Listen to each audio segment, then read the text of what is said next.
most valuable commodity I know of is information. Wouldn't you agree?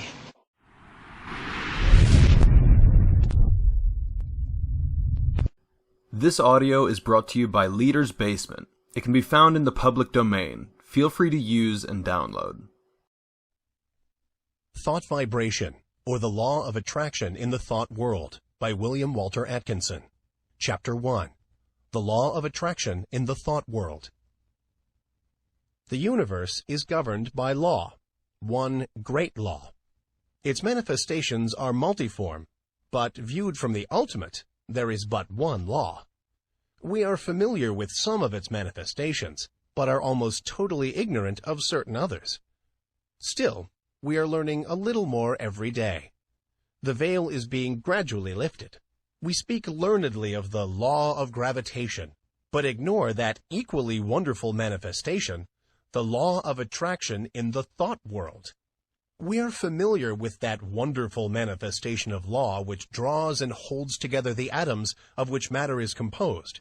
We recognize the power of the law that attracts bodies to the earth, that holds the circling worlds in their places. But we close our eyes to the mighty law that draws to us the things we desire or fear.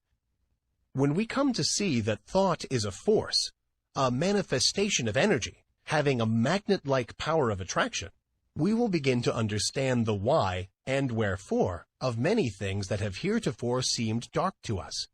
There is no study that will so well repay the student for his time and trouble as the study of the workings of this mighty law of the world of thought, the law of attraction. When we think, we send out vibrations of a fine ethereal substance, which are as real as the vibrations manifesting light, heat, electricity, and magnetism.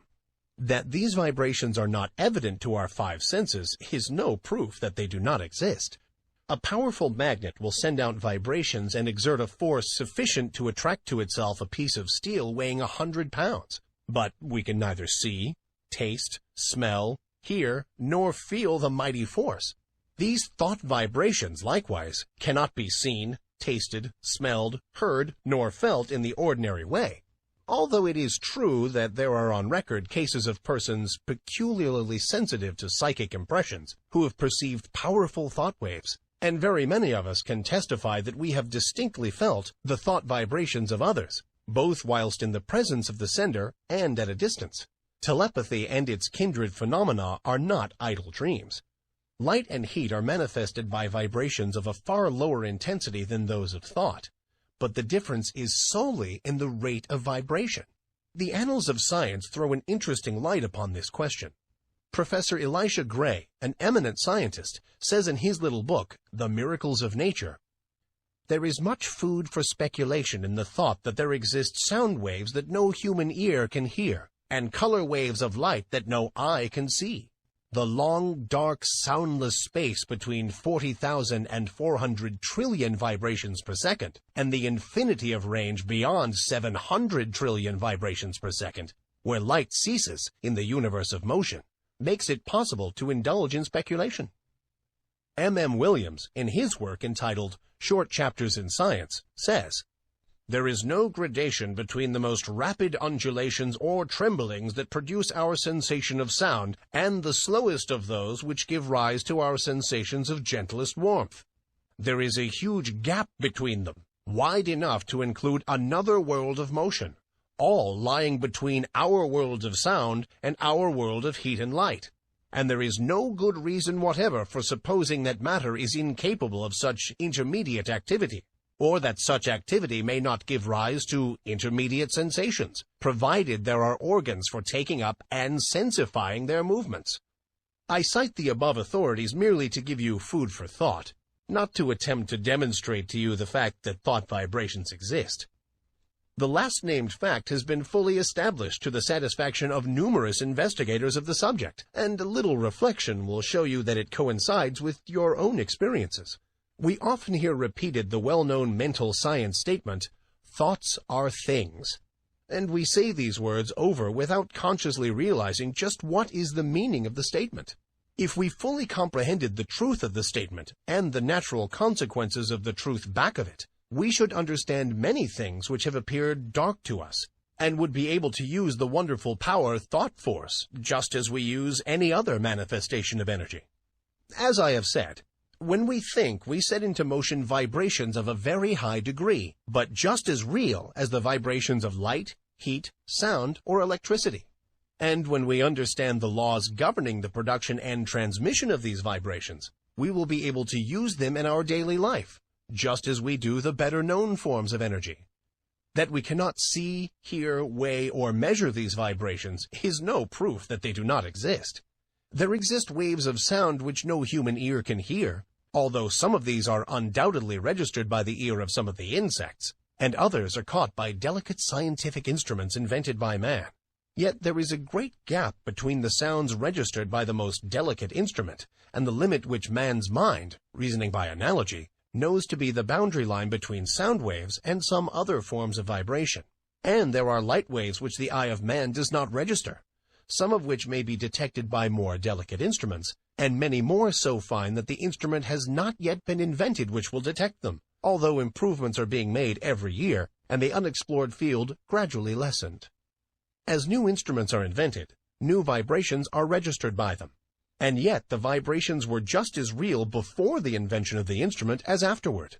Supposing that we had no instruments to register magnetism, one might be justified in denying the existence of that mighty force, because it could not be tasted, felt, smelt, heard, seen, weighted, or measured. And yet, the mighty magnet would still send out waves of force sufficient to draw to it pieces of steel weighing hundreds of pounds. Each form of vibration requires its own form of instrument for registration. At present, the human brain seems to be the only instrument capable of registering thought waves, although occultists say that in this century, scientists will invent apparatus sufficiently delicate to catch and register such impressions. And from present indications, it looks as if the invention named might be expected at any time. The demand exists and undoubtedly will be soon supplied. But to those who have experimented along the lines of practical telepathy, no further proof is required than the results of their own experiments. We are sending out thoughts of greater or less intensity all the time, and we are reaping the results of such thoughts. Not only do our thought waves influence ourselves and others, but they have a drawing power. They attract to us the thoughts of others, things, circumstances, people, luck, in accord with the character of the thought uppermost in our minds. Thoughts of love will attract to us the love of others, circumstances and surroundings in accord with the thought, people who are of like thought. Thoughts of anger, hate, envy, malice, and jealousy will draw to us the foul brood of kindred thoughts emanating from the minds of others, circumstances in which we will be called upon to manifest these vile thoughts and will receive them in turn from others, people who will manifest inharmony, and so on. A strong thought, or a thought long continued, will make us the center of attraction for the corresponding thought waves of others. Like attracts like in the thought world. As ye sow, so shall ye reap. Birds of a feather flock together in the thought world. Curses, like chickens, come home to roost, and bringing their friends with them. The man or woman who is filled with love sees love on all sides and attracts the love of others.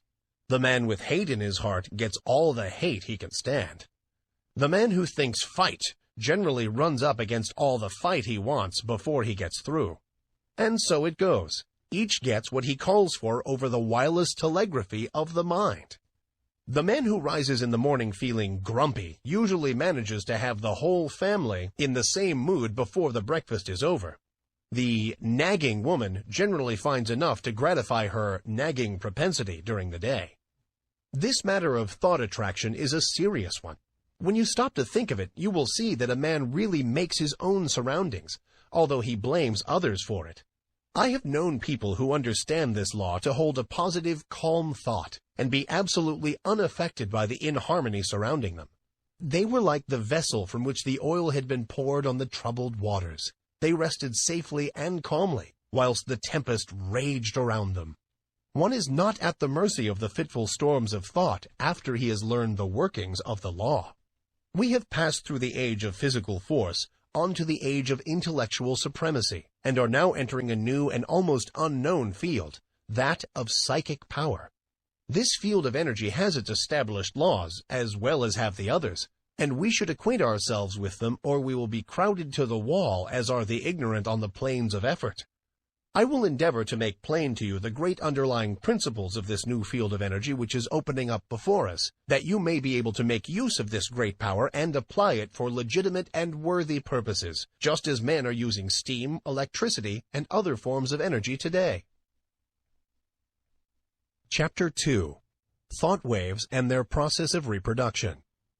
Like a stone thrown into the water, thought produces ripples and waves which spread out over the great ocean of thought. There is this difference, however. The waves on the water move only on a level plane in all directions, whereas thought waves move in all directions from a common center, just as do the rays from the sun. Just as we here on earth are surrounded by a great sea of air, so are we surrounded by a great sea of mind. Our thought waves move through this vast mental ether, extending, however, in all directions, as I have explained, becoming somewhat lessened in intensity according to the distance traversed, because of the friction occasioned by the waves coming in contact with the great body of mind surrounding us on all sides. These thought waves have other qualities differing from the waves on the water. They have the property of reproducing themselves. In this respect, they resemble sound waves rather than waves upon the water. Just as a note of the violin will cause the thin glass to vibrate and sing, so will a strong thought tend to awaken similar vibrations in minds attuned to receive it. Many of the stray thoughts which come to us are but reflections or answering vibrations to some strong thought set out by another. But unless our minds are attuned to receive it, the thought will not likely affect us. If we are thinking high and great thoughts, our minds acquire a certain keynote corresponding to the character of the thoughts we have been thinking, and, this keynote once established, will be apt to catch the vibrations of other minds keyed to the same thought. On the other hand, let us get into the habit of thinking thoughts of an opposite character, and we will soon be echoing the low order of thought emanating from the minds of the thousands thinking along the same lines. We are largely what we have thought ourselves into being, the balance being represented by the character of the suggestions and thoughts of others, which have reached us either directly by verbal suggestions or telepathically by means of such thought waves. Our general mental attitude, however, determines the character of the thought waves received from others as well as the thoughts emanating from ourselves.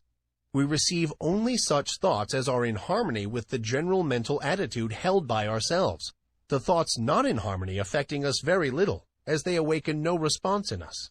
The man who believes thoroughly in himself and maintains a positive, strong mental attitude of confidence and determination is not likely to be affected by the adverse and negative thoughts of discouragement and failure emanating from the minds of other persons in whom these last qualities predominate. At the same time, these negative thoughts, if they reach one whose mental attitude is pitched on a low key, deepen his negative state and add fuel to the fire which is consuming his strength, or, if you prefer this figure, serve to further smother the fire of his energy and activity. We attract to us the thoughts of others of the same order of thought. The man who thinks success will be apt to get into tune with the minds of others thinking likewise, and they will help him, and he them. The man who allows his mind to dwell constantly upon thoughts of failure brings himself into close touch with the minds of other failure people, and each will tend to pull the other down still more. The man who thinks that all is evil is apt to see such evil, and will be brought into contact with others who will seem to prove his theory. And the man who looks for good in everything and everybody will be likely to attract to himself the things and people corresponding to his thought. We generally see that for which we look. You will be able to carry this idea more clearly if you will think of the Marconi wireless instruments, which receive the vibrations only from the sending instrument which has been attuned to the same key, while other telegrams are passing through the air in near vicinity without affecting the instrument. The same law applies to the operations of thought. We receive only that which corresponds to our mental attunement. If we have been discouraged, we may rest assured that we have dropped into a negative key, and have been affected not only by our own thoughts, but have also received the added depressing thoughts of similar character, which are constantly being sent out from the minds of other unfortunates who have not yet learned the law of attraction in the thought world. And if we occasionally rise to heights of enthusiasm and energy, how quickly we feel the inflow of the courageous, daring, energetic, positive thoughts being sent out by the live men and women of the world. We recognize this without much trouble when we come in personal contact with people and feel their vibrations, depressing or invigorating as the case may be. But the same law operates when we are not in their presence, although less strongly. The mind has many degrees of pitch, ranging from the highest positive note to the lowest negative note, with many notes in between, varying in pitch according to their respective distance from the positive or negative extreme. When your mind is operating along positive lines, you feel strong, buoyant, bright, cheerful, happy, confident, and courageous, and are enabled to do your work well, to carry out your intentions, and progress on your roads to success. You send out strong positive thought, which affects others and causes them to cooperate with you or to follow your lead, according to their own mental keynote.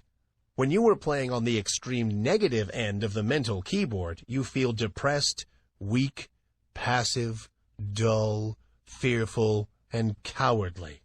And you find yourself unable to make progress or to succeed. And your effect upon others is practically nil. You are led by, rather than leading others, and are used as a human doormat or football by more positive persons. In some persons, the positive element seems to predominate, and in others, the negative quality seems to be more in evidence. There are, of course, widely varying degrees of positiveness and negativeness, and B may be negative to A while positive to C. When two people first meet, there is generally a silent mental conflict in which their respective minds test their quality of positiveness and fix their relative position toward each other.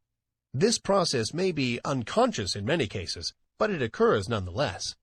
The adjustment is often automatic, but occasionally the struggle is so sharp, the opponents being so well matched, that the matter forces itself into the consciousness of the two people. Sometimes both parties are so much alike in their degree of positiveness that they fail to come to terms mentally.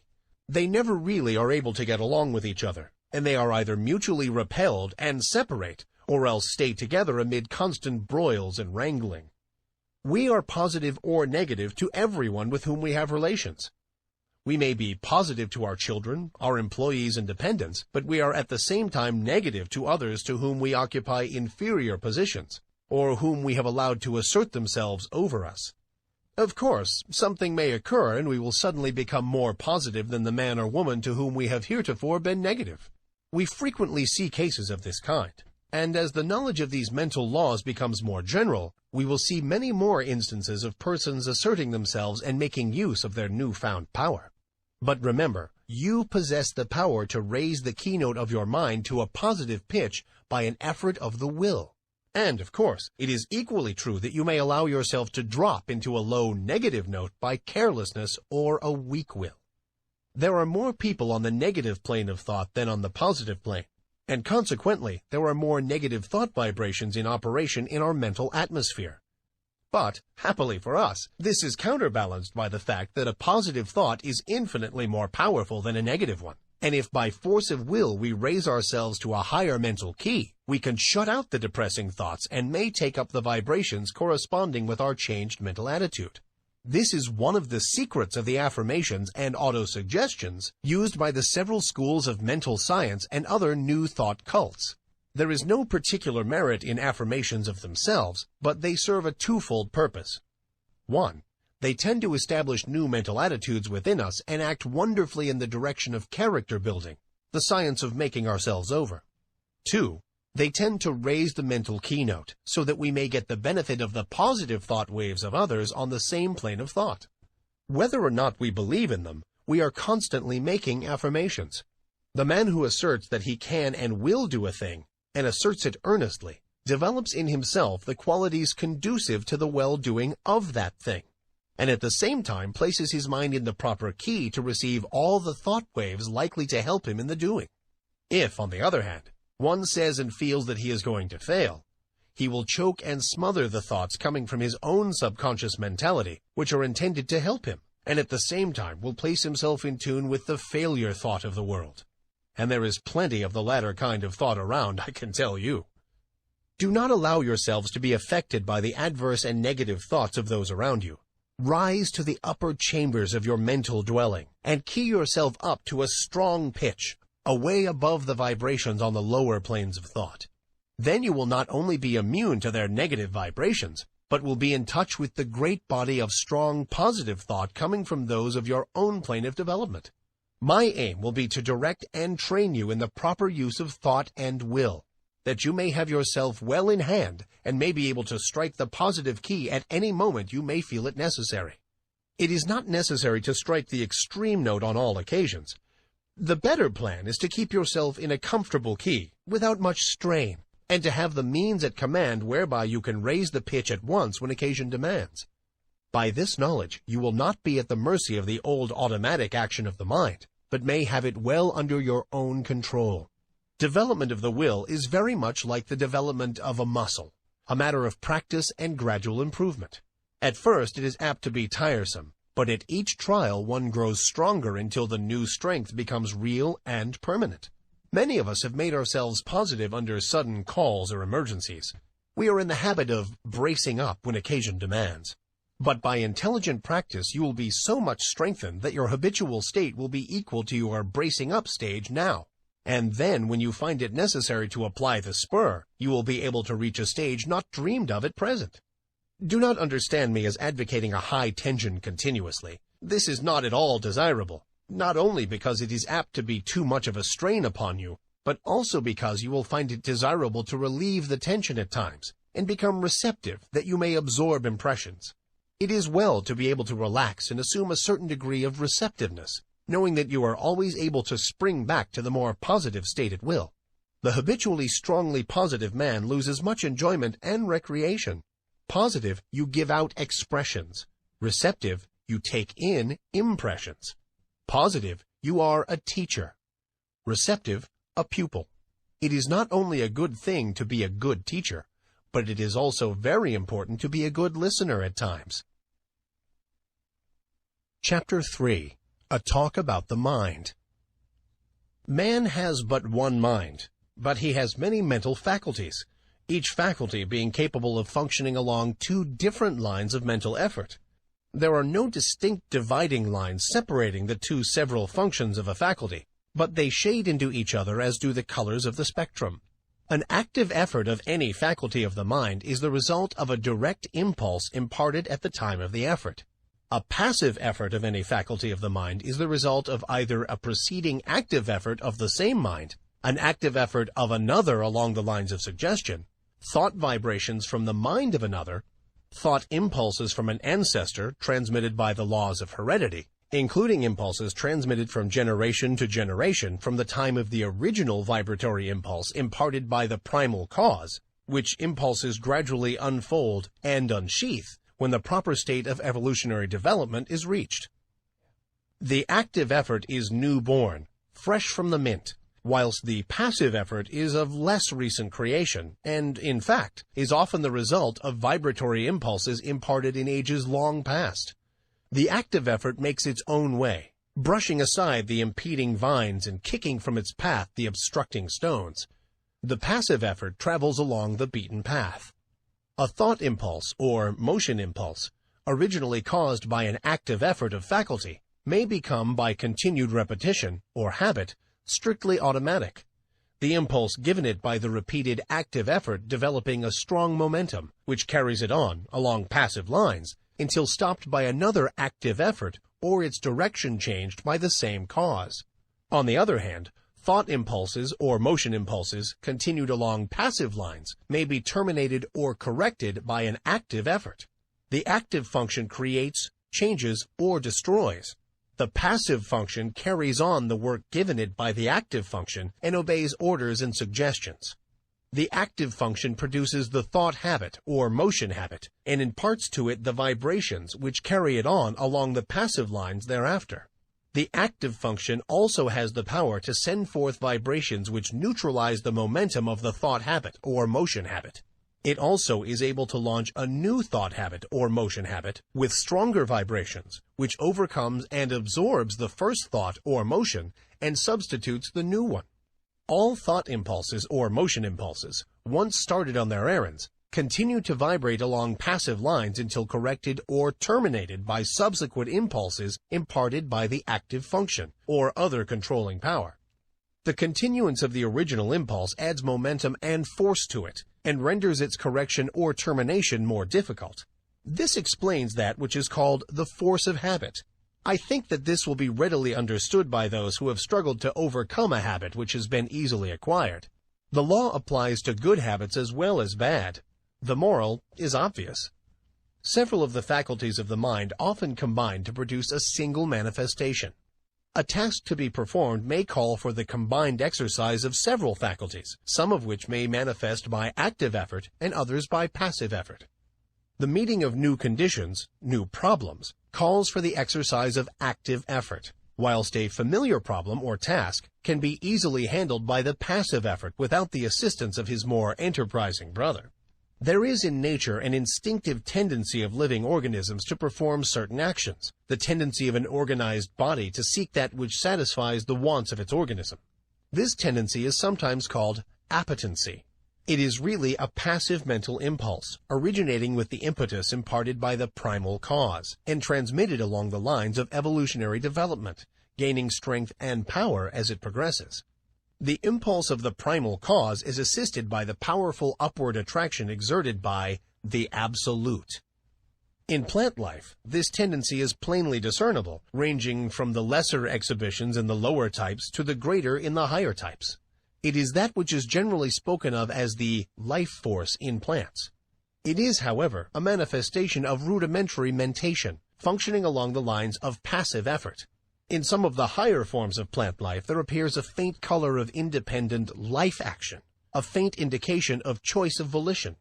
Writers on plant life relate many remarkable instances of this phenomenon. It is undoubtedly an exhibition of rudimentary active mentation. In the lower animal kingdom, a very high degree of passive mental effort is found, and, varying in degree in the several families and species, a considerable amount of active mentation is apparent.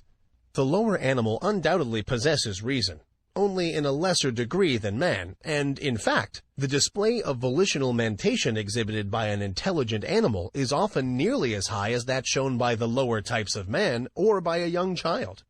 As a child before birth shows in its body the stages of the physical evolution of man, so does a child before and after birth, until maturity, manifest the stages of the mental evolution of man. Man, the highest type of life yet produced, at least upon this planet, shows the highest form of passive mentation, and also a much higher development of active mentation than is seen in the lower animals. And yet the degrees of that power vary widely among the different races of men. Even among men of our race, the different degrees of active mentation are plainly noticeable. These degrees not depending by any means upon the amount of culture, social position, or educational advantages possessed by the individual. Mental culture and mental development are two very different things. You have but to look around you to see the different stages of the development of active mentation in man. The reasoning of many men is scarcely more than passive mentation, exhibiting but little of the qualities of volitional thought. They prefer to let other men think for them. Active mentation tires them, and they find the instinctive, automatic, passive mental process much easier. Their minds work along the lines of least resistance. They are but little more than human sheep. Among the lower animals and the lower types of men, active mentation is largely confined to the grosser faculties, the more material plane. The higher mental faculties working along the instinctive automatic lines of the passive function. As the lower forms of life progressed in the evolutionary scale, they developed new faculties which were latent within them. These faculties always manifested in the form of rudimentary passive functioning, and afterwards worked up through higher passive forms until the active functions were brought into play. The evolutionary process still continues, the invariable tendency being toward the goal of highly developed active mentation. This evolutionary process is caused by the vibratory impulse imparted by the primal cause, aided by the uplifting attraction of the Absolute. This law of evolution is still in progress, and man is beginning to develop new powers of mind which, of course, are first manifesting themselves along the lines of passive effort. Some men have developed these new faculties to a considerable degree, and it is possible that before long, man will be able to exercise them along the line of their active functions. In fact, this power has already been attained by a few. This is the secret of the Oriental occultists and some of their Occidental brethren. The amenability of the mind to the will can be increased by properly directed practice. That which we are in the habit of referring to as the strengthening of the will is in reality the training of the mind to recognize and absorb the power within. The will is strong enough. It does not need strengthening. But the mind needs to be trained to receive and act upon the suggestions of the will. The will is the outward manifestation of the I am. The will current is flowing in full strength along the spiritual wires, but you must learn how to raise the trolley pole to touch it before the mental car will move. This is a somewhat different idea from that which you have been in the habit of receiving from writers on the subject of willpower, but it is correct, as you will demonstrate to your own satisfaction if you will follow up the subject by experiments along the proper lines.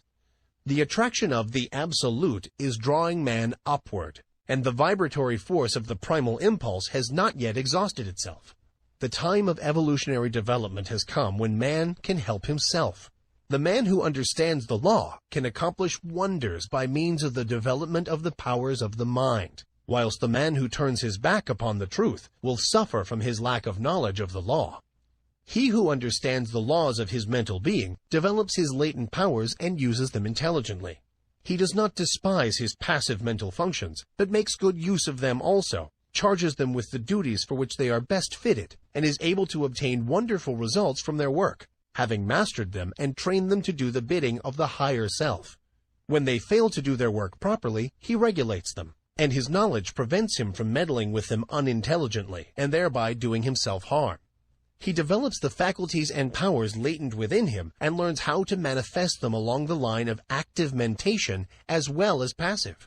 He knows that the real man within him is the master to whom both active and passive functions are but tools. He has banished fear and enjoys freedom. He has found himself. He has learned the secret of the I am. Chapter 4. Mind Building. Man can build up his mind and make it what he wills. In fact, we are mind-building every hour of our lives, either consciously or unconsciously. The majority of us are doing the work unconsciously, but those who have seen a little below the surface of things have taken the matter in hand and have become conscious creators of their own mentality. They are no longer subject to the suggestions and influences of others, but have become masters of themselves. They assert the I and compel obedience from the subordinate mental faculties. The I is the sovereign of the mind, and what we call will is the instrument of the I. Of course, there is something back of this, and the universal will is higher than the will of the individual. But the latter is in much closer touch with the universal will than is generally supposed, and when one conquers the lower self and asserts the I, he becomes in close touch with the universal will and partakes largely of its wonderful power. The moment one asserts the I and finds himself, he establishes a close connection between the individual will and the universal will. But before he is able to avail himself of the mighty power at his command, he must first effect the mastery of the lower self. Think of the absurdity of man claiming to manifest powers when he is the slave of the lower parts of his mental being, which should be subordinate. Think of a man being the slave of his moods, passions, animal appetites, and lower faculties, and at the same time trying to claim the benefits of the will. Now, I am not preaching asceticism, which seems to me to be a confession of weakness. I am speaking of self-mastery, the assertion of the I over the subordinate parts of oneself. In the higher view of the subject, this I is the only real self, and the rest is the non-self. But our space does not permit the discussion of this point, and we will use the word self as meaning the entire man. Before a man can assert the I in its full strength, he must obtain the complete mastery of the subordinate parts of the self. All things are good when we learn to master them, but no thing is good when it masters us. Just so long as we allow the lower portions of the self to give us orders, we are slaves. It is only when the I mounts his throne and lifts the scepter that order is established and things assume their proper relation to each other. We are finding no fault with those who are swayed by their lower selves. They are in a lower grade of evolution and will work up in time. But we are calling the attention of those who are ready to the fact that the sovereign must assert his will and that the subjects must obey. Orders must be given and carried out. Rebellion must be put down and the rightful authority insisted upon. And the time to do it is now. You have been allowing your rebellious subjects to keep the king from his throne. You have been allowing the mental kingdom to be misgoverned by irresponsible faculties. You have been the slaves of appetite, unworthy thoughts, passion, and negativeness. The will has been set aside, and low desire has usurped the throne. It is time to re-establish order in the mental kingdom. You are able to assert the mastery over any emotion, appetite, passion, or class of thoughts by the assertion of the will. You can order fear to go to the rear, jealousy to leave your presence, hate to depart from your sight, anger to hide itself, worry to cease troubling you, uncontrolled appetite and passion to bow in submission and to become humble slaves instead of masters, all by the assertion of the I. You may surround yourself with the glorious company of courage, love, and self-control by the same means. You may put down the rebellion and secure peace and order in your mental kingdom if you will but utter the mandate and insist upon its execution. Before you march forth to empire, you must establish the proper internal condition. You must show your ability to govern your own kingdom. The first battle is the conquest of the lower self by the real self. Affirmation. I am asserting the mastery of my real self. Repeat these words earnestly and positively during the day at least once an hour, and particularly when you are confronted with conditions which tempt you to act on the lines of the lesser self instead of following the course dictated by the real self. In the moment of doubt and hesitation, say these words earnestly, and your way will be made clear to you. Repeat them several times after you retire and settle yourself to sleep. But be sure to back up the words with the thought inspiring them, and do not merely repeat them parrot-like. Form the mental image of the real self asserting its mastery over the lower planes of your mind. See the king on his throne. You will become conscious of an influx of new thought, and things which have seemed hard for you will suddenly become much easier. You will feel that you have yourself well in hand, and that you are the master and not the slave. The thought you are holding will manifest itself in action, and you will steadily grow to become that which you have in mind. Exercise.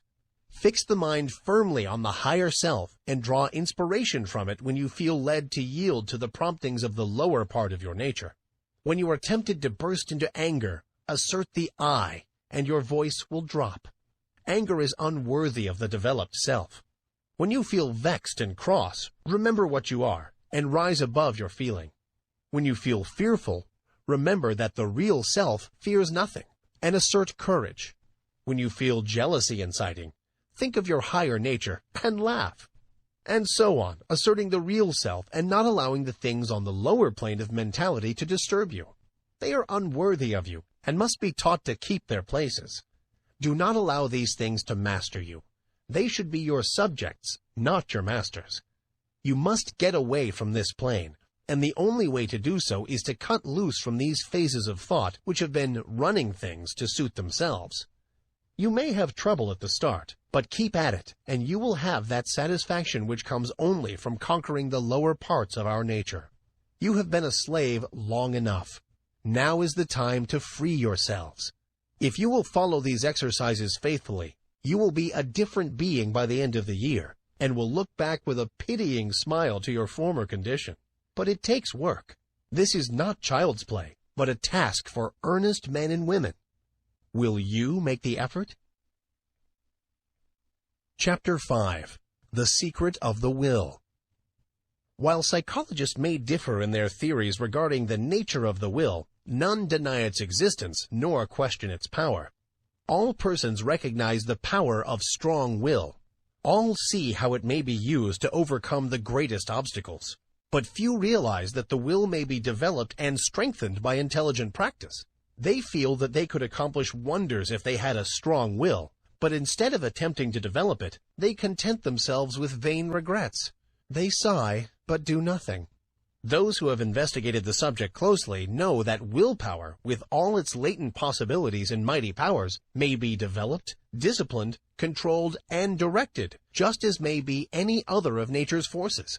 It does not matter what theory you may entertain about the nature of the will, you will obtain the results if you practice intelligently. Personally, I have a somewhat odd theory about the will. I believe that every man has potentially a strong will, and that all he has to do is train his mind to make use of it. I think that in the higher regions of the mind of every man is a great store of willpower awaiting his use. The will current is running along the psychic wires, and all that is necessary to do is to raise the mental trolley pole and bring down the power for your use. And the supply is unlimited, for your little storage battery is connected with the great powerhouse of the universal willpower, and the power is inexhaustible. Your will does not need training, but your mind does. The mind is the instrument, and the supply of willpower is proportionate to the fineness of the instrument through which it manifests. But you needn't accept this theory if you don't like. This lesson will fit your theory as well as mine. He who has developed his mind so that it will allow the willpower to manifest through it has opened up wonderful possibilities for himself. Not only has he found a great power at his command, but he is able to bring into play and use faculties, talents, and abilities of whose existence he has not dreamed. This secret of the will is the magic key which opens all doors. The late Donald G. Mitchell once wrote, "Resolve is what makes a man manifest. Not puny resolve, but crude determination. Not errant purpose, but that strong and indefatigable will which treads down difficulties and danger, as a boy treads down the heaving frostlands of winter, which kindles his eye and brain with a proud pulse beat towards the unattainable. Will makes men giants." Many of us feel that if we would but exert our will, we might accomplish wonders. But somehow we do not seem to want to take the trouble. At any rate, we do not get to the actual willing point. We put it off from time to time and talk vaguely of someday, but that someday never comes. We instinctively feel the power of the will, but we haven't enough energy to exercise it, and so drift along with the tide, unless perhaps some friendly difficulty arises, some helpful obstacle appears in our path, or some kindly pain stirs us into action, in either of which cases we are compelled to assert our will and thus begin to accomplish something. The trouble with us is that we do not want to do the thing enough to make us exert our willpower. We don't want to hard enough. We are mentally lazy and of weak desire. If you do not like the word desire, substitute for it the word aspiration. Some people call the lower impulses desires, and the higher aspirations. It's all a matter of words. Take your choice. That is the trouble. Let a man be in danger of losing his life. Let a woman be in danger of losing a great love, and you will witness a startling exhibition of willpower from an unexpected source. Let a woman's child be threatened with danger, and she will manifest a degree of courage and will that sweeps all before it. And yet the same woman will quail before a domineering husband, and will lack the will to perform a simple task. A boy will do all sorts of work if he but considers it play, and yet he can scarcely force himself to cut a little firewood. Strong will follows strong desire. If you really want to do a thing very much, you can usually develop the willpower to accomplish it. The trouble is that you have not really wanted to do these things, and yet you blame your will. You say that you do want to do it, but if you stop to think, you will see that you really want to do something else more than the thing in question. You are not willing to pay the price of attainment. Stop a moment and analyze this statement and apply it to your own case.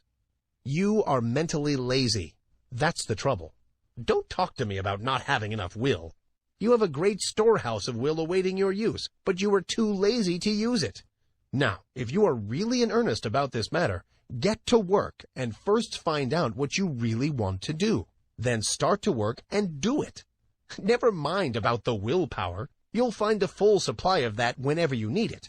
The thing to do is to get to the point where you will resolve to do. That's the real test, the resolving.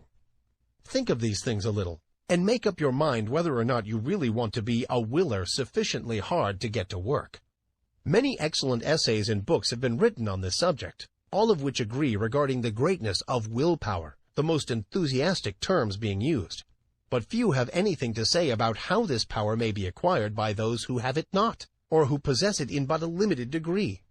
Some have given exercises designed to strengthen the will, which exercises really strengthen the mind so that it is able to draw upon its store of power. But they have generally overlooked the fact that in autosuggestion is to be found the secret of the development of the mind so that it may become the efficient instrument of the will. Autosuggestion. I am using my willpower. Say these words several times earnestly and positively immediately after finishing this article. Then repeat them frequently during the day, at least once an hour, and particularly when you meet something that calls for the exercise of willpower.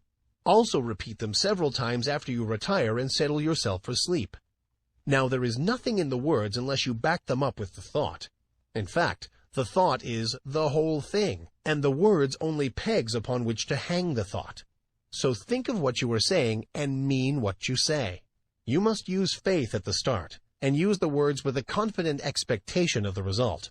Hold the steady thought that you are drawing on your storehouse of willpower, and before long you will find that thought is taking form in action, and that your willpower is manifesting itself. You will feel an influx of strength with each repetition of the words. You will find yourself overcoming difficulties and bad habits, and will be surprised at how things are being smoothed out for you. Exercise. Perform at least one disagreeable task each day during the month. If there is any specially disagreeable task which you would like to shirk, that is the one for you to perform. This is not given to you in order to make you self-sacrificing or meek or anything of that sort. It is given you to exercise your will.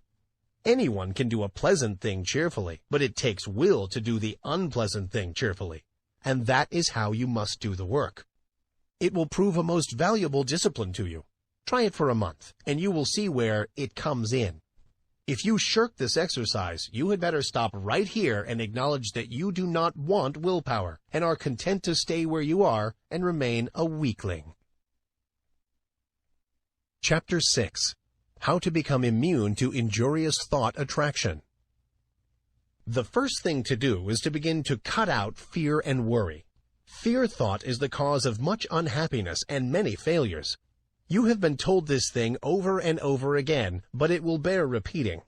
Fear is a habit of mind which has been fastened upon us by negative race thought, but from which we may free ourselves by individual effort and perseverance.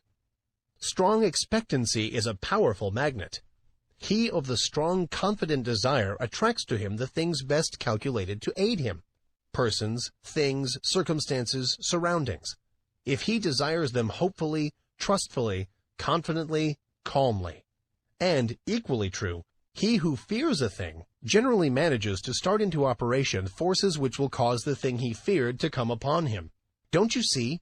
The man who fears really expects the feared thing, and in the eyes of the law is the same as if he really had wished for or desired it. The law is operative in both cases. The principle is the same.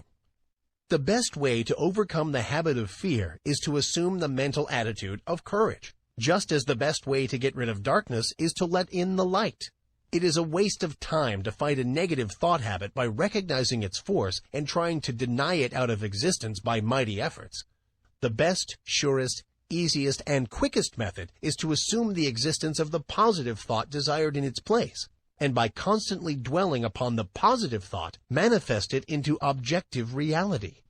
Therefore, instead of repeating, "I'm not afraid," say boldly, "I am full of courage. I am courageous." You must assert, "There's nothing to fear," which, although in the nature of a denial, simply denies the reality of the object causing fear rather than admitting the fear itself and then denying it. To overcome fear, one should hold firmly to the mental attitude of courage. He should think courage, say courage, act courage. He should keep the mental picture of courage before him all the time, until it becomes his normal mental attitude. Hold the ideal firmly before you, and you will gradually grow to its attainment. The ideal will become manifest. Let the word courage sink deeply into your mind, and then hold it firmly there until the mind fastens it in place. Think of yourself as being courageous. See yourself as acting with courage in trying situations. Realize that there is nothing to fear, that worry and fear never helped anyone and never will. Realize that fear paralyzes effort, and that courage promotes activity. The confident, fearless, expectant, I can and I will man is a mighty magnet. He attracts to himself just what is needed for his success. Things seem to come his way, and people say he is lucky. Nonsense! Luck has nothing to do with it. It's all in the mental attitude. And the mental attitude of the I can't or the I'm afraid man also determines his measure of success.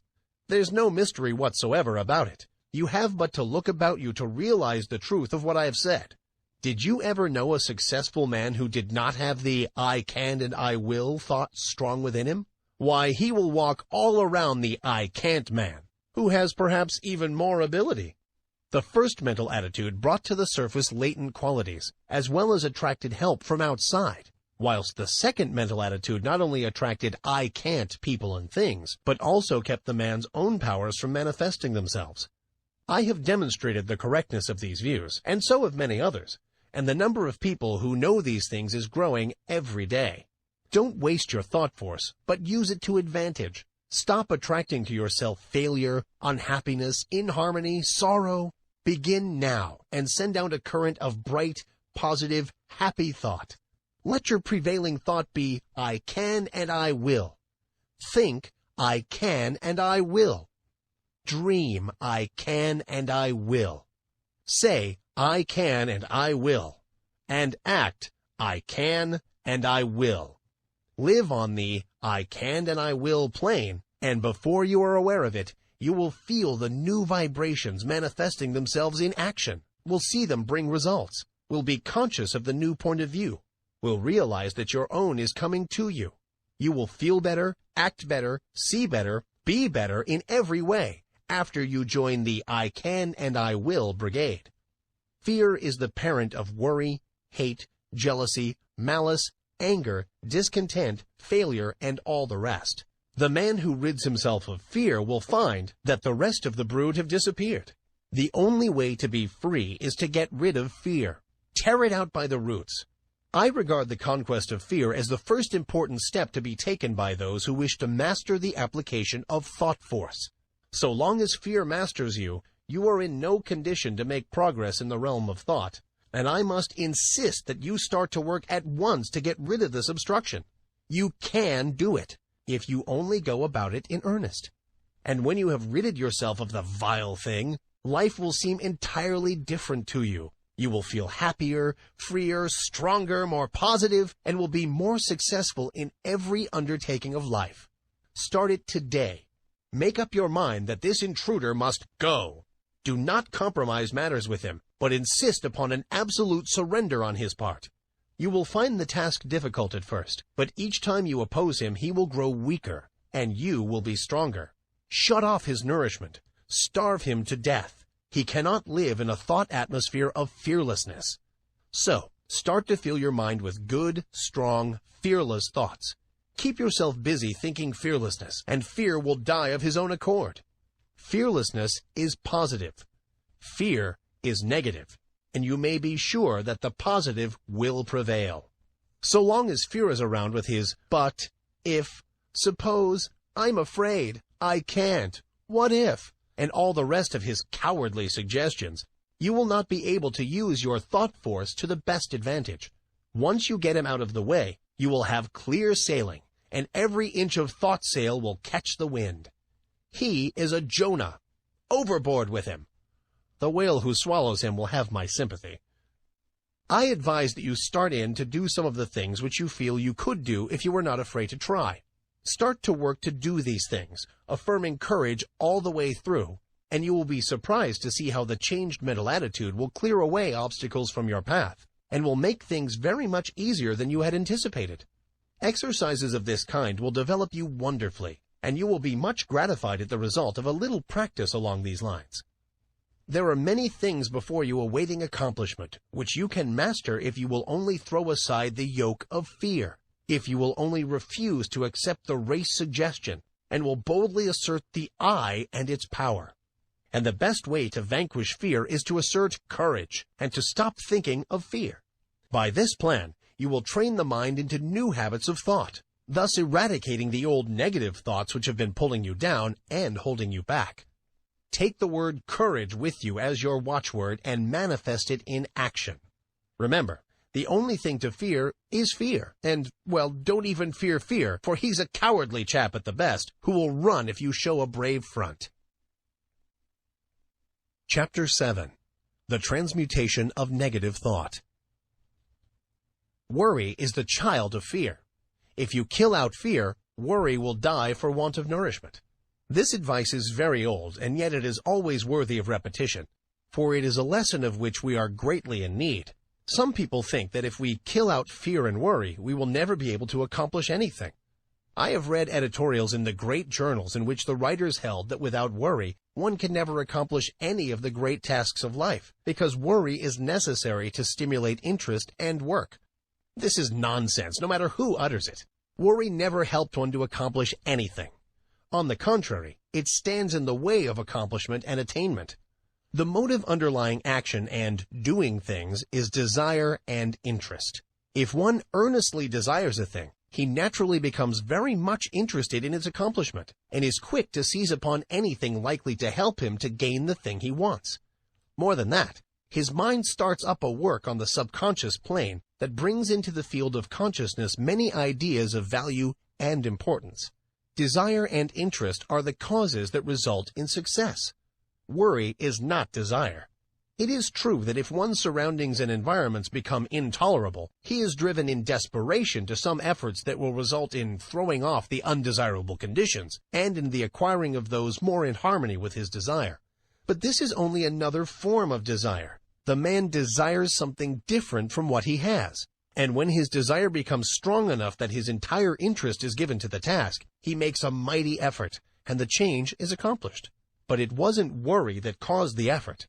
Worry would content itself with wringing its hands and moaning, "Woe is me," and wearing its nerves to a frazzle, and accomplishing nothing. Desire acts differently. It grows stronger as the man's conditions become intolerable. And finally, when he feels the hurt so strongly that he can't stand it any longer, he says, "I won't stand this any longer. I will make a change."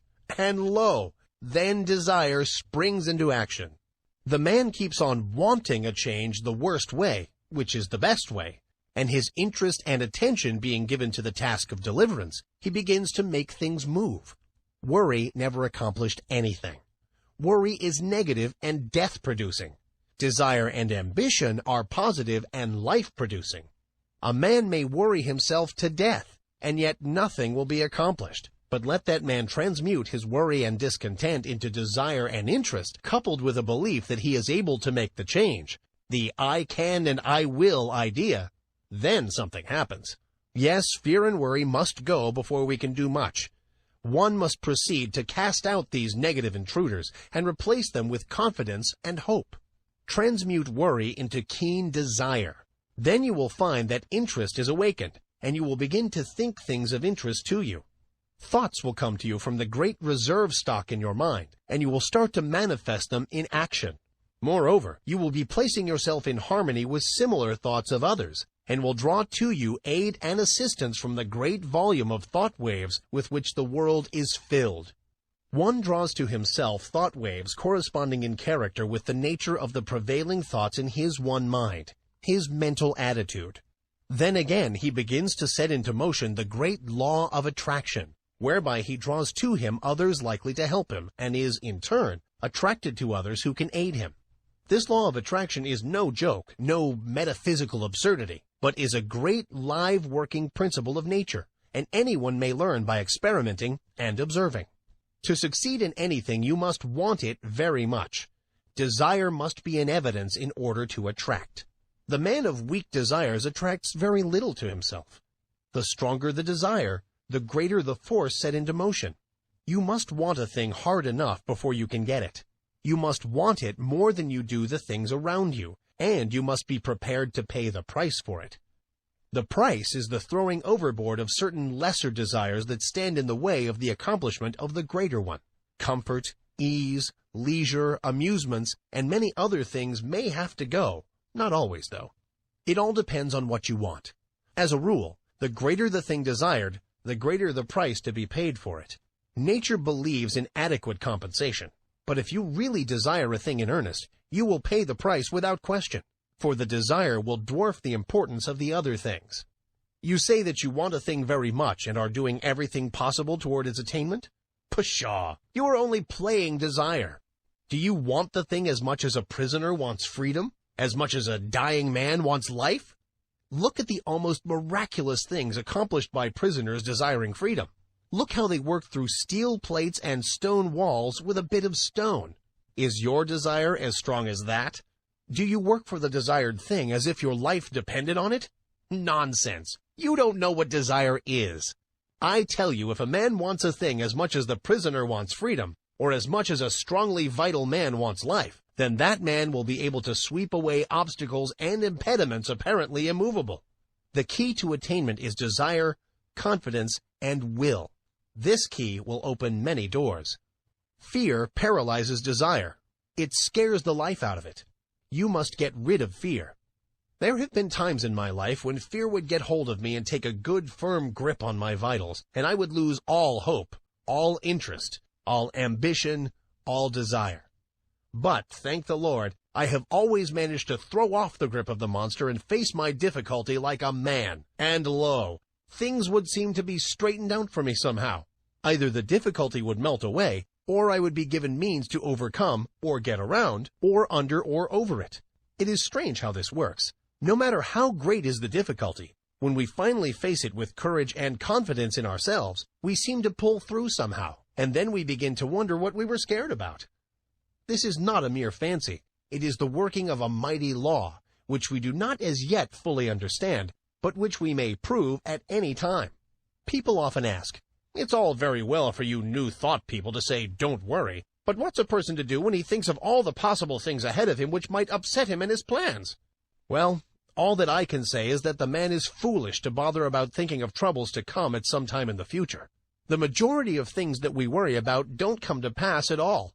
A large proportion of the others come in a milder form than we had anticipated, and there are always other things which come at the same time which help us to overcome the trouble. The future holds in store for us not only difficulties to be overcome, but also agents to help us in overcoming the difficulties. Things adjust themselves. We are prepared for any trouble which may come upon us, and when the time comes, we somehow find ourselves able to meet it. God not only tempers the wind to the shorn lamb, but he also tempers the shorn lamb to the wind. The winds and the shearing do not come together. There is usually enough time for the lamb to get seasoned, and then he generally grows new wool before the cold blast comes. It has been well said that 9/10 of the worries are over things which never comes to pass, and that the other 10th is over things of little or no account. So what's the use of using up all your reserve force and fretting over future troubles if this be so? Better wait until your troubles really come before you worry. You will find that by this storing up of energy, you will be able to meet about any sort of trouble that comes your way. What is it that uses up all the energy in the average man or woman anyway? Is it the real overcoming of difficulties or the worrying about impending troubles? It's always tomorrow, tomorrow, and yet tomorrow never comes just as we feared it would. Tomorrow is all right. It carries in its grip good things as well as troubles. Bless my soul, when I sit down and think over the things which I once feared might possibly descend upon me, I laugh. Where are those feared things now? I don't know. Have almost forgotten that I ever feared them. You do not need to fight worry. That isn't the way to overcome the habit. Just practice concentration and then learn to concentrate upon something right before you, and you will find that the worry thought has vanished. The mind can think of but one thing at a time, and if you concentrate upon a bright thing, the other thing will fade away. There are better ways of overcoming objectionable thoughts than by fighting them. Learn to concentrate upon thoughts of an opposite character, and you will have solved the problem. When the mind is full of worry thoughts, it cannot find time to work out plans to benefit you. But when you have concentrated upon bright, helpful thoughts, you will discover that it will start to work subconsciously. And when the time comes, you will find all sorts of plans and methods by which you will be able to meet the demands upon you. Keep your mental attitude right, and all things will be added unto you. There's no sense in worrying. Nothing has ever been gained by it, and nothing ever will be. Bright, cheerful, and happy thoughts attract bright, cheerful, and happy things to us. Worry drives them away. Cultivate the right mental attitude. Chapter 8. The Law of Mental Control. Your thoughts are either faithful servants or tyrannical masters, just as you allow them to be. You have the say about it. Take your choice. They will either go about your work under direction of the firm will, doing it the best they know how, not only in your waking hours, but when you are asleep. Some of our best mental work being performed for us when our conscious mentality is at rest, as is evidenced by the fact that when the morning comes, we find troublesome problems have been worked out for us during the night. Or they will ride all over us and make us their slaves if we are foolish enough to allow them to do so. More than half the people of the world are slaves of every vagrant thought which may seem fit to torment them. Your mind is given you for your good and for your own use, not to use you. There are very few people who seem to realize this and who understand the art of managing the mind. The key to the mystery is concentration. A little practice will develop within every man the power to use the mental machine properly. When you have some mental work to do, concentrate upon it to the exclusion of everything else, and you will find that the mind will get right down to business, to the work at hand, and matters will be cleared up in no time. There is an absence of friction, and all waste motion or lost power is obviated. Every pound of energy is put to use, and every revolution of the mental driving wheel counts for something. It pays to be able to be a competent mental engineer, and the man who understands how to run his mental engine knows that one of the important things is to be able to stop it when the work has been done. He does not keep putting coal in the furnace and maintaining a high pressure after the work is finished, or when the day's portion of the work has been done. Some people act as if the engine should be kept running whether there was any work to be done or not, and then they complain if it gets worn out and wobbles and needs repairing. These mental engines are fine machines and need intelligent care. To those who are acquainted with the laws of mental control, it seems absurd for one to lie awake at night fretting about the problems of the day, or more often, of the morrow. It is just as easy to slow down the mind as it is to slow down an engine, and thousands of people are learning to do this in these days of new thought. The best way to do it is to think of something else, as far different from the obtruding thought as possible. There is no use fighting an objectionable thought with the purpose of downing it. That is a great waste of energy, and the more you keep on saying, "I won't think of this thing," the more it keeps on coming into your mind, for you are holding it there for the purpose of hitting it. Let it go. Don't give it another thought. Fix the mind on something entirely different, and keep the attention there by an effort of the will. A little practice will do much for you in this direction. There is only room for one thing at a time in the focus of attention, so put all your attention upon one thought, and the others will sneak off. Try it for yourself. Chapter 9. Asserting the Life Force. I have spoken to you of the advantage of getting rid of fear. Now I wish to put life into you. Many of you have been going along as if you were dead. No ambition, no energy, no vitality, no interest, no life. This will never do. You are stagnating. Wake up and display a few signs of life. This is not the place in which you can stalk around like a living corpse. This is the place for wide-awake, active, live people, and a good general awakening is what is needed. Although it would take nothing less than a blast from Gabriel's trumpet to awaken some of the people who are stalking around, thinking that they are alive, but who are really dead to all that makes life worthwhile. We must let life flow through us and allow it to express itself naturally. Do not let the little worries of life, or the big ones either, depress you and cause you to lose your vitality. Assert the life force within you and manifest it in every thought, act, and deed. And before long, you will be exhilarated and fairly bubbling over with vitality and energy. Put a little life into your work, into your pleasures, into yourself. Stop doing things in a half-headed way, and begin to take an interest in what you are doing, saying, and thinking. It is astonishing how much interest we may find in the ordinary things of life if we will only wake up. There are interesting things all around us, interesting events occurring every moment, but we will not be aware of them unless we assert our life force and begin to actually live instead of merely existing. No man or woman ever amounted to anything unless he or she put life into the tasks of everyday life, the acts, the thoughts. What the world needs is live men and women. Just look into the eyes of the people whom you meet and see how few of them are really alive. The most of them lack that expression of conscious life which distinguishes the man who lives from the one who simply exists. I want you to acquire this sense of conscious life so that you may manifest it in your life and show what mental science has done for you. I want you to get to work today and begin to make yourselves over according to the latest pattern. You can do this if you will only take the proper interest in the task. Affirmation and exercise. Fix in your mind the thought that the I within you is very much alive and that you are manifesting life fully, mentally and physically. And keep this thought there, aiding yourself with constant repetitions of the watchword. Don't let the thought escape you, but keep pushing it back into the mind. Keep it before the mental vision as much as possible. Repeat the watchword when you awaken in the morning. Say it when you retire at night. And say it at meal times and whenever else you can during the day, at least once an hour. Form the mental picture of yourself as filled with life and energy. Live up to it as far as possible. When you start in to perform a task, say, I am alive, and mix up as much life as possible in the task.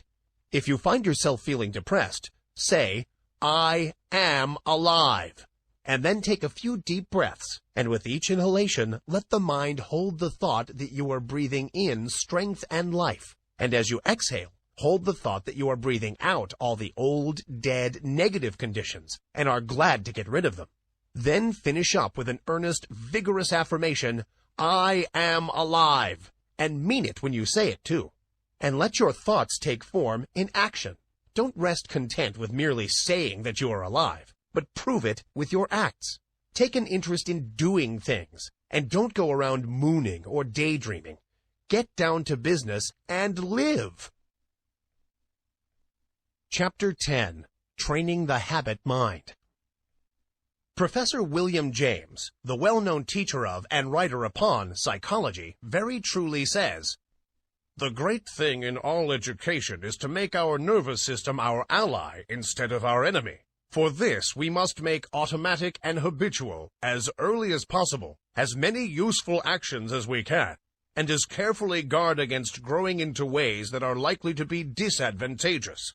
In the acquisition of a new habit, or the leaving off of an old one, we must take care to launch ourselves with as strong and decided initiative as possible. Never suffer an exception to occur until the new habit is securely rooted in your life.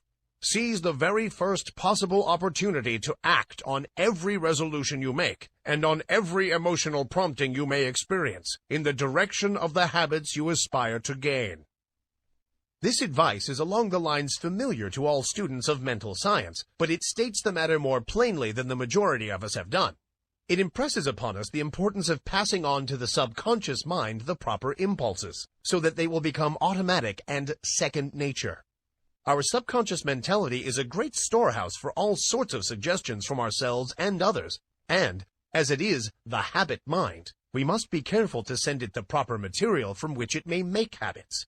If we get into the habit of doing certain things, we may be sure that the subconscious mentality will make it easier for us to do just the same thing over and over again, easier each time, until finally we are firmly bound with the ropes and chains of the habit, and find it more or less difficult, sometimes almost impossible, to free ourselves from the hateful thing. We should cultivate good habits against the hour of need.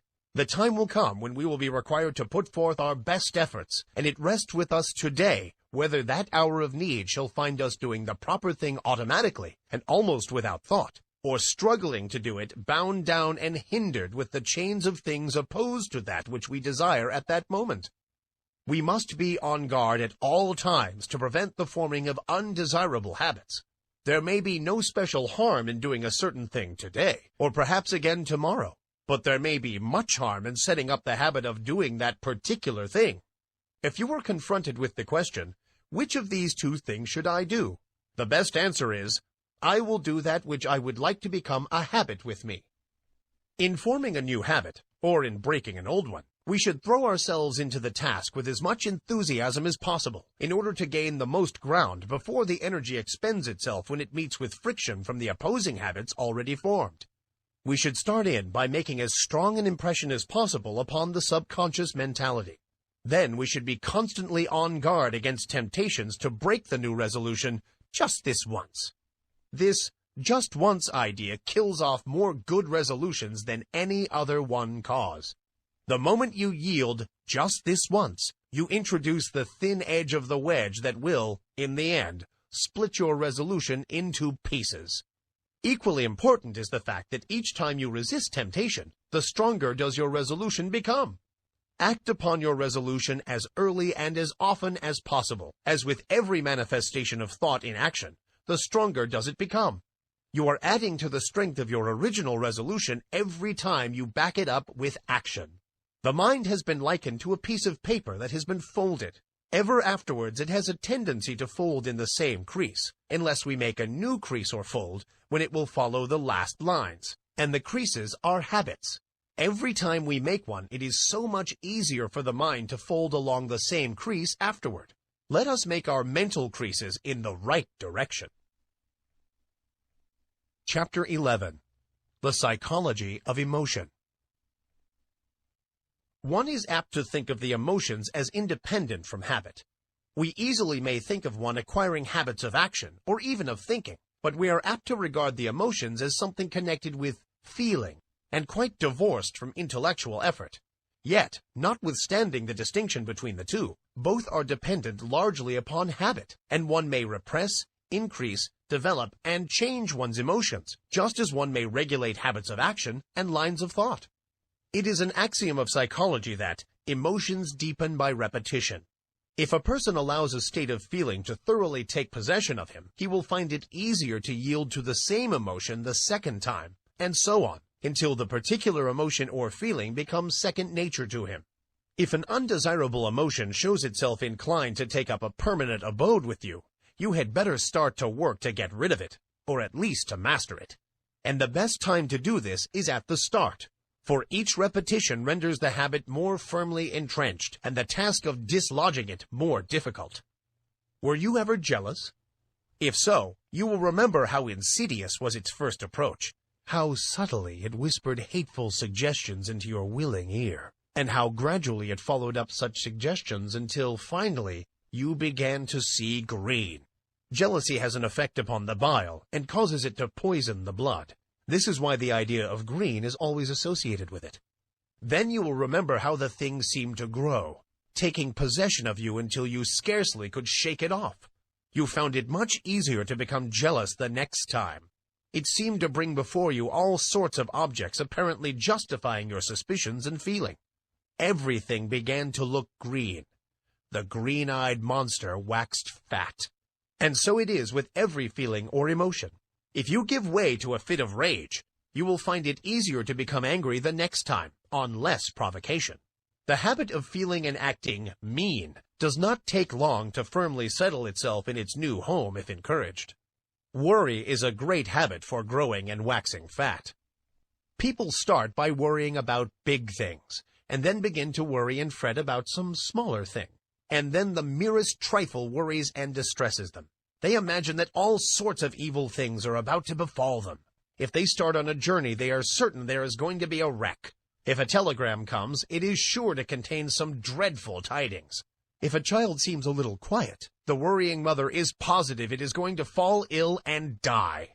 If the husband seems thoughtful, as he resolves some business plan in his mind, then the good wife is convinced that he is beginning to cease to love her, and indulges in a crying spell. And so it goes. Worry, worry, worry. Each indulgence making the habit more at home. After a while, the continued thought shows itself in action. Not only is the mind poisoned by the blue thoughts, but the forehead shows deep lines between the eyebrows, and the voice takes on that whining, rasping tone so common among worry-burdened people. The condition of mind known as fault-finding is another emotion that grows fat with exercise. First, fault is found with this thing, then with that, and finally with everything. The person becomes a chronic nagger, a burden to friends and relatives, and a thing to be avoided by outsiders. Women make the greatest naggers, not because men are any better, but simply because a man-nagger is apt to have the habit knocked out of him by other men who will not stand his nonsense. He finds that he is making things too hot for himself, and he reforms, while a woman has more of a chance to indulge in the habit. But this nagging is all a matter of habit. It grows from small beginnings, and each time it is indulged in, it throws out another root, branch, or tendril, and fastens itself the closer to the one who has given it soil in which to grow. Envy, uncharitableness, gossip, scandal-mongering, all are habits of this kind. The seeds are in every human breast, and only need good soil and a little watering to become lusty and strong. Each time you give way to one of these negative emotions, the easier do you make it for a recurrence of the same thing, or similar ones. Sometimes, by encouraging one unworthy emotion, you find that you have given room for the growth of a whole family of these mental weeds. Now, this is not a good old orthodox preachment against the sin of bad thoughts. It is merely a calling of your attention to the law underlying the psychology of emotion. Nothing new about it. Old as the hills, so old that many of us have forgotten all about it. If you wish to manifest these constantly disagreeable and unpleasant traits, and to suffer the unhappiness that comes from them, by all means do so. That is your business and privilege. It's none of mine, and I am not preaching at you.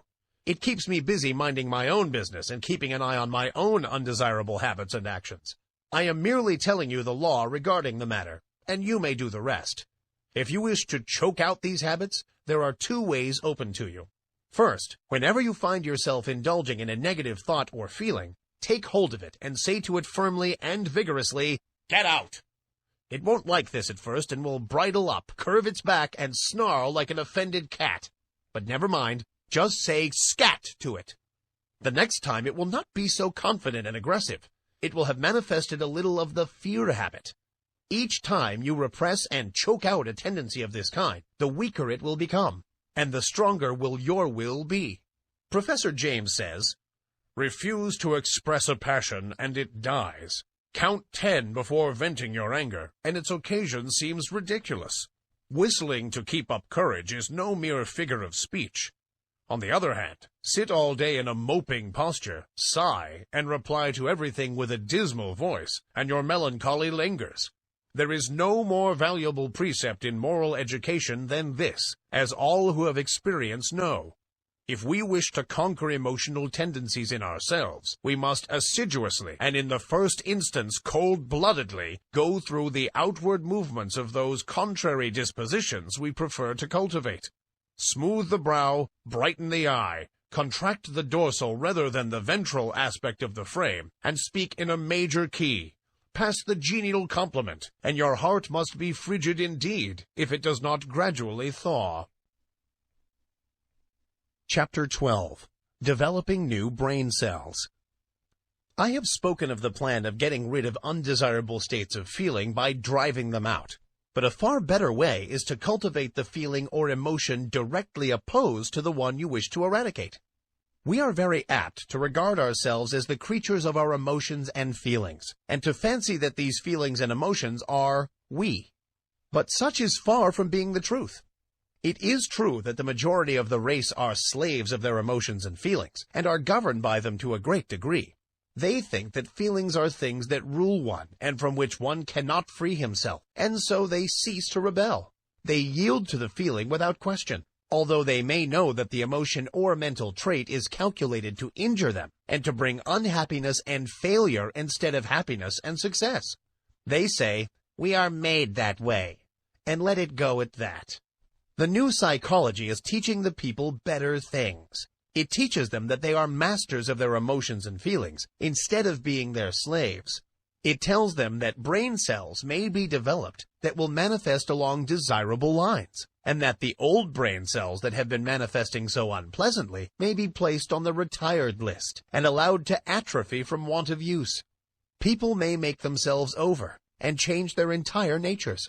This is not mere idle theory, but is a working fact which has been demonstrated by thousands of people, and which is coming more and more before the attention of the race.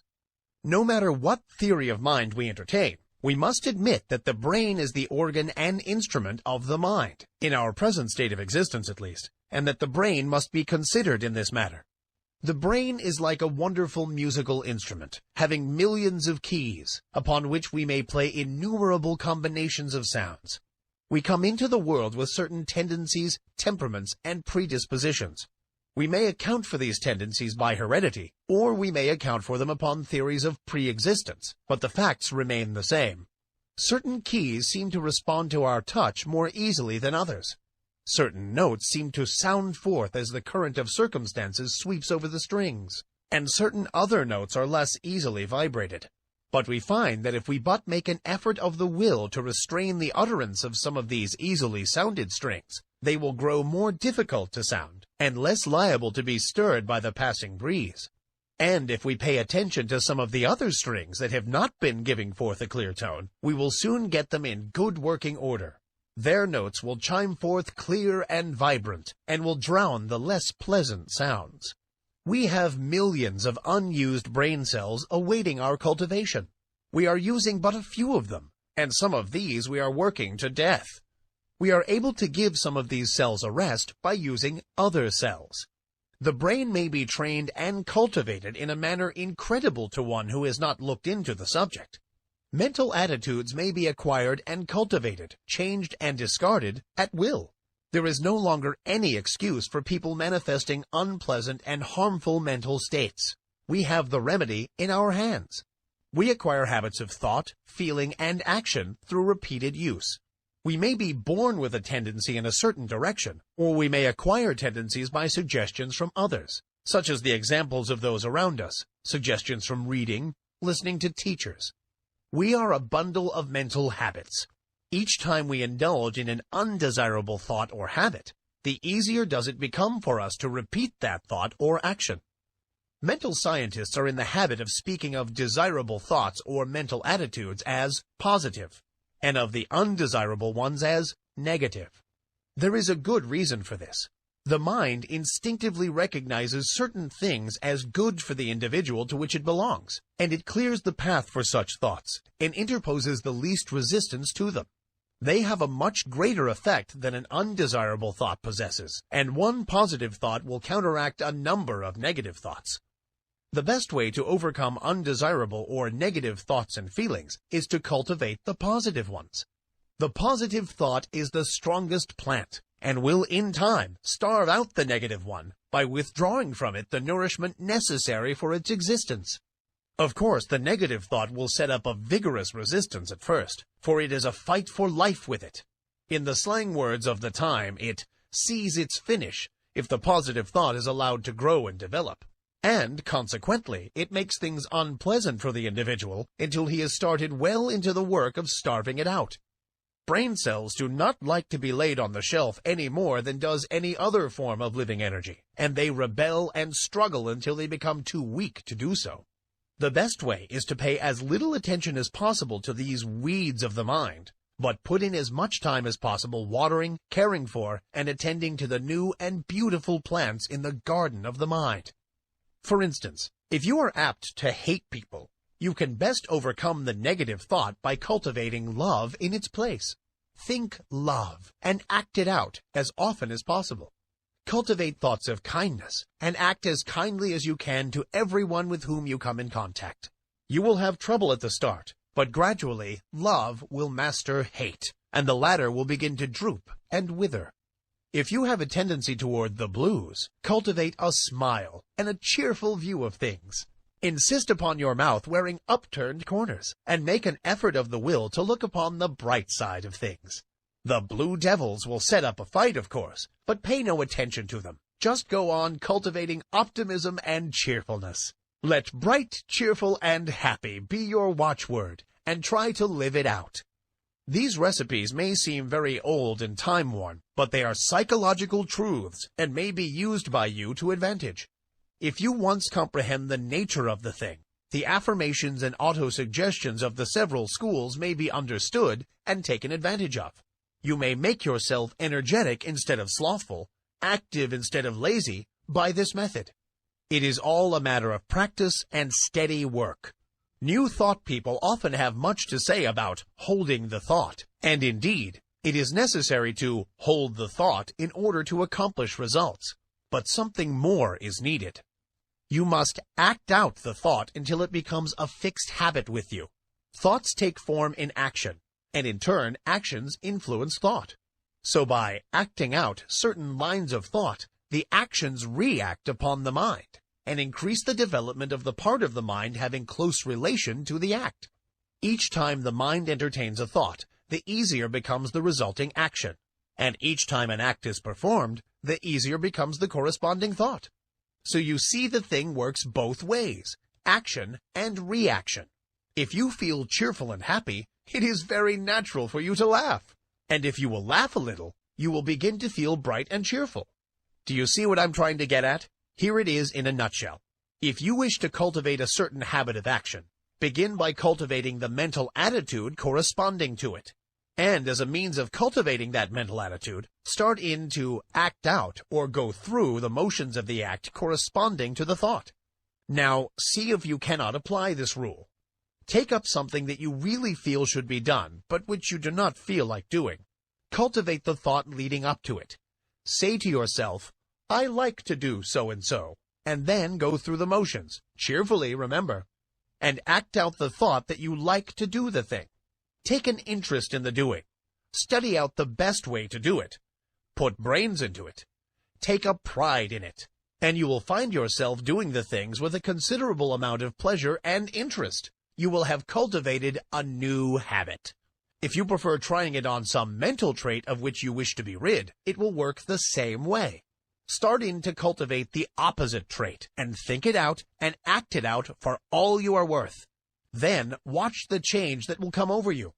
Don't be discouraged at the resistance you will encounter at first, but sing gaily, I can and I will, and get to work in earnest. The important thing in this work is to keep cheerful and interested. If you manage to do this, the rest will be easy. Chapter 13. The Attractive Power, Desire Force.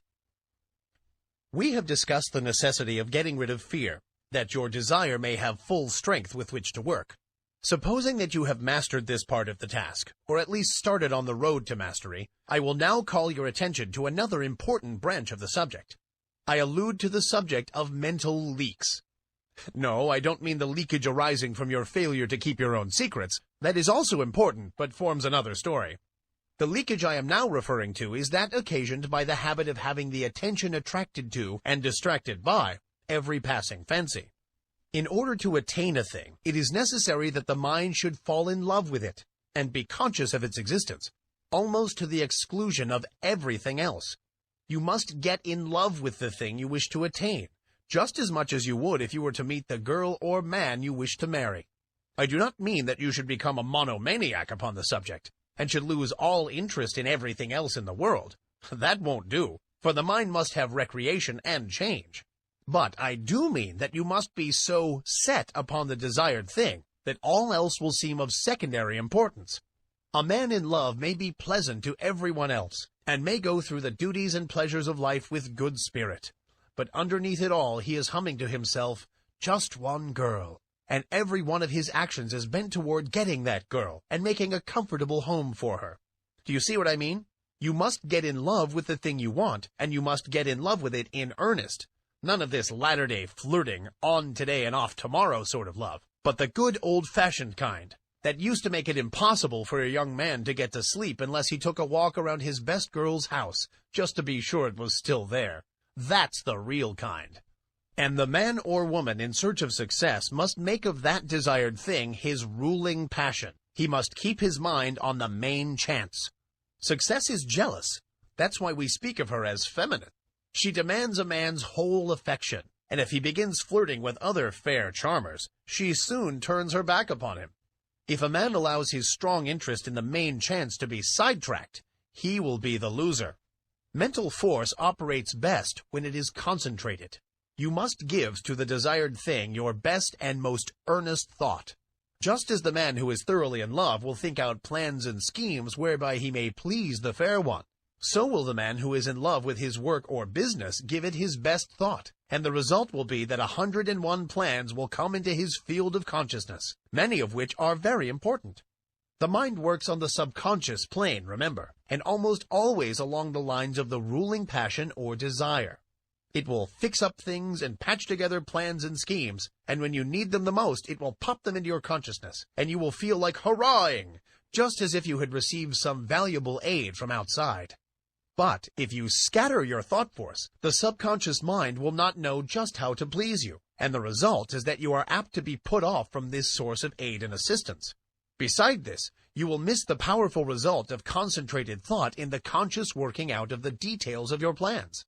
And then again, the man whose mind is full of a dozen interests fails to exert the attracting power that is manifested by the man of the one ruling passion, and he fails to draw to him persons, things, and results that will aid in the working out of his plans, and will also fail to place himself in the current of attraction, whereby he is brought into contact with those who will be glad to help him because of harmonious interests. I have noticed in my own affairs that when I would allow myself to be sidetracked by anything outside of my regular line of work, it would be only a short time before my receipts dropped off, and my business showed signs of a lack of vitality. Now, many may say that this was because I left undone some things that I would have done if my mind had been centered on the business. This is true, but I have noticed like results in cases where there was nothing to be done, cases in which the seed was sown and the crop was awaited. And in just such cases, as soon as I directed my thought to the matter, the seed began to sprout. I do not mean that I had to send out great mental waves with the idea of affecting people. Not a bit of it. I simply began to realize what a good thing I had, and how much people wanted it, and how glad they would be to know of it, and all that sort of thing.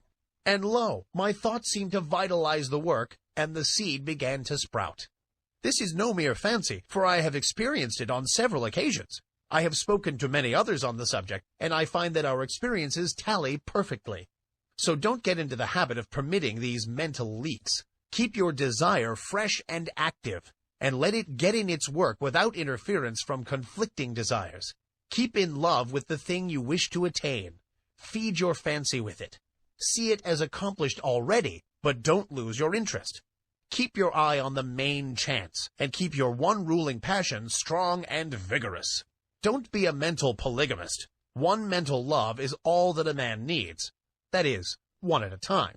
Some scientists have claimed that something that might as well be called love is at the bottom of the whole of life. They claim that the love of the plant for water causes it to send forth its roots until the loved thing is found. They say that the love of the flower for the sun causes it to grow away from the dark places so that it may receive the light. The so-called chemical affinities are really a form of love, and desire is a manifestation of this universal life love. So I am not using a mere figure of speech when I tell you that you must love the thing you wish to attain. Nothing but intense love will enable you to surmount the many obstacles placed in your path. Nothing but that love will enable you to bear the burdens of the task. The more desire you have for a thing, the more you love it.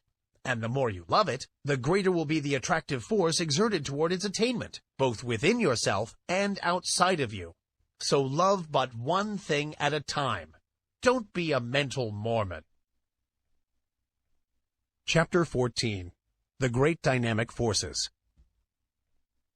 You have noticed the difference between the successful and strong men in any walk of life and the unsuccessful weak men around them.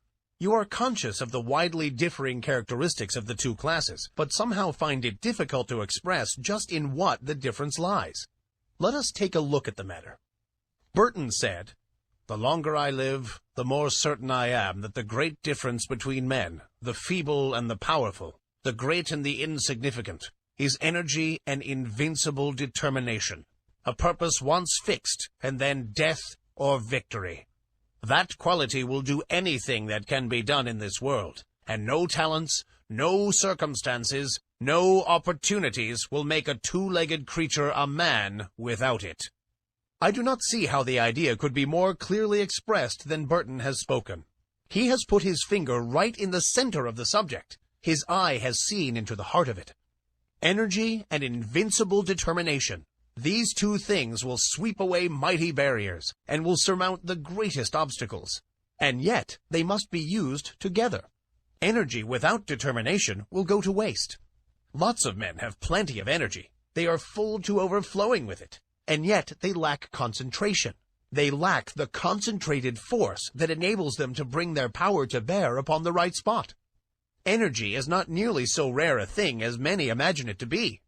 I can look around me at any time and pick out a number of people I know who are full of energy. Many of them are energy plus, and yet, somehow, they do not seem to make any headway. They are wasting their energy all the time. Now they are fooling with this thing, now meddling with that. They will take up some trifling thing of no real interest or importance, and waste enough energy and nervous force to carry them through a hard day's work. And yet, when they are through, nothing has been accomplished. Others who have plenty of energy fail to direct it by the power of the will toward the desired end. Invincible determination. Those are the words. Do they not thrill you with their power? If you have something to do, get to work and do it. Marshal your energy, and then guide and direct it by your will. Bestow upon it that invincible determination, and you will do the thing. Everyone has within him a giant will, but the majority of us are too lazy to use it. We cannot get ourselves nerved up to the point at which we can say, truthfully, I will. If we can but pluck up our courage to that point, and then pin it in place so that it will not slip back, we will be able to call into play that wonderful power, the human will. Man, as a rule, has but the faintest conception of the power of the will. But those who have studied along the occult teachings know that the will is one of the great dynamic forces of the universe, and if harnessed and directed properly, it is capable of accomplishing almost miraculous things. Energy and invincible determination. Aren't they magnificent words? Commit them to memory. Press them like a die into the wax of your mind, and they will be a constant inspiration to you in hours of need. If you can get these words to vibrating in your being, you will be a giant among pygmies. Say these words over and over again, and see how you are filled with new life. See how your blood will circulate, how your nerves will tingle. Make these words a part of yourself, and then go forth anew to the battle of life, encouraged and strengthened. Put them into practice. Energy and invincible determination. Let that be your motto in your workaday life, and you will be one of those rare men who are able to do things. Many persons are deterred from doing their best by the fact that they underrate themselves by comparison with the successful ones of life, or rather, overrate the successful ones by comparison with themselves. One of the curious things noticed by those who are brought in contact with the people who have arrived is the fact that these successful people are not extraordinary after all. You meet with some great writer, and you are disappointed to find him very ordinary indeed. He does not converse brilliantly, and in fact, you know a score of everyday people who seem far more brilliant than this man, who dazzles you by his brightness in his books. You meet some great statesman, and he does not seem nearly so wise as lots of old fellows in your own village, who waste their wisdom upon the desert air. You meet some great captain of industry, and he does not give you the impression of the shrewdness so marked in some little bargain-driving trader in your own town. How is this, anyway? Are the reputations of these people fictitious? Or what is the trouble? The trouble is this.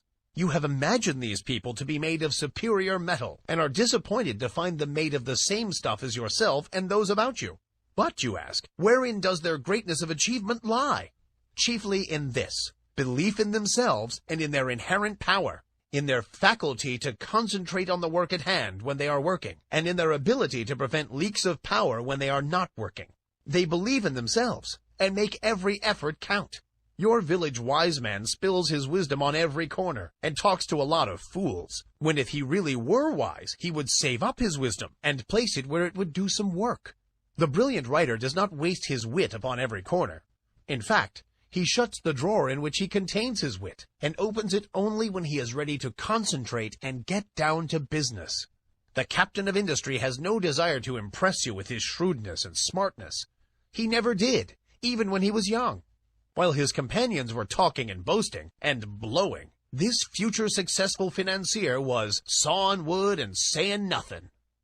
The great people of the world, that is, those who have arrived, are not very different from you, or me, or the rest of us. All of us are about the same at the base.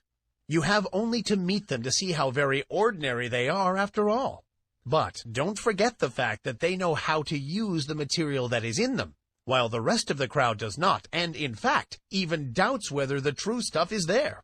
The man or woman who gets there usually starts out by realizing that he or she is not so very different after all from the successful people that they hear so much about. This gives them confidence, and the result is that they find out that they are able to do things. Then they learn to keep their mouths closed and to avoid wasting and dissipating their energy. They store up energy and concentrate it upon the task at hand, while their companions are scattering their energies in every direction, trying to show off and let people know how smart they are. The man or woman who gets there prefers to wait for the applause that follows deed accomplished, and cares very little for the praise that attends promises of what we expect to do someday, or an exhibition of smartness without works. One of the reasons that people who are thrown in with successful men often manifest success themselves is that they are able to watch the successful man and sort of catch the trick of his greatness. They see that he is an everyday sort of man, but that he thoroughly believes in himself, and also that he does not waste energy, but reserves all his force for the actual tasks before him. And, profiting by example, they start to work and put the lesson into practice in their own lives. Now, what is the moral of this talk? Simply this: don't undervalue yourself or overvalue others. Realize that you are made of good stuff, and that locked within your mind are many good things. Then get to work and unfold those good things, and make something out of that good stuff. Do this by attention to the things before you, and by giving to each the best that is in you, knowing that plenty of more good things are in you, ready for the fresh tasks that will come. Put the best of yourself into the undertaking on hand, and do not cheat the present task in favor of some future one. Your supply is inexhaustible. And don't waste your good stuff on the crowd of gapers, watchers, and critics who are standing around watching you work. Save your good stuff for your job, and don't be in too much of a hurry for applause. Save up your good thoughts for copy if you are a writer. Save up your bright schemes for actual practice if you are a businessman. Save up your wisdom for occasion if you're a statesman. Avoid the desire to scatter your pearls before the gaping crowd that wants to be entertained by a free show. Nothing very high about this teaching, perhaps, but it is what many of you need very much. Stop fooling and get down to business. Stop wasting good raw material and start to work making something worthwhile. Chapter 15. Claiming Your Own. In a recent conversation, I was telling a woman to pluck up courage and to reach out for a certain good thing for which she had been longing for many years, and which at last appeared to be in sight. I told her that it looked as if her desire was about to be gratified, that the law of attraction was bringing it to her. She lacked faith and kept on repeating, "Oh, it's too good to be true. It's too good for me." She had not emerged from the worm of the dust stage, and although she was in sight of the promised land, she refused to enter it because it was too good for her. I think I succeeded in putting sufficient ginger into her to enable her to claim her own, for the last reports indicate that she is taking possession. But that is not what I wish to tell you. I want to call your attention to the fact that nothing is too good for you, no matter how great the thing may be, no matter how undeserving you may seem to be. You are entitled to the best there is, for it is your direct inheritance. So don't be afraid to ask, demand, and take. The good things of the world are not the portion of any favored sons. They belong to all, but they come only to those who are wise enough to recognize that the good things are theirs by right, and who are sufficiently courageous to reach out for them. Many good things are lost for want of the asking. Many splendid things are lost to you because of your feeling that you are unworthy of them. Many great things are lost to you because you lack the confidence and courage to demand and take possession of them. None but the brave deserves the fair, says the old adage, and the rule is true in all lines of human effort.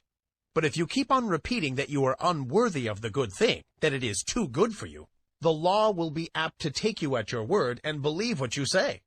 That's a peculiar thing about the law. It believes what you say.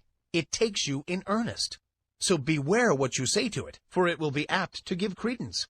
Say to it that you are worthy of the best there is, and that there is nothing too good for you, and you will be likely to have the law take you in earnest and say, I guess he is right. I'm going to have to give him the whole bake shop if he wants it. He knows his rights, and what's the use of trying to deny it to him? But if you say, oh, it's too good for me, the law will probably say, well, I wouldn't wonder, but that is so. Surely he ought to know, and it isn't for me to contradict him. And so it goes. Why should anything be too good for you? Did you ever stop to think just what you are? You are a manifestation of the whole thing, and have a perfect right to all there is. Or, if you prefer it this way, you are a child of the infinite, and are heir to it all. You are telling the truth in either statement, or both. At any rate, no matter for what you ask, you are merely demanding your own. And the more in earnest you are about demanding it, the more confident you are of receiving it, the more will you use in reaching out for it, the surer you will be to obtain it. Strong desire, confident expectation, courage in action, these things bring to you your own. But before you put these forces into effect, you must awaken to a realization that you are merely asking for your own, and not for something to which you have no right or claim.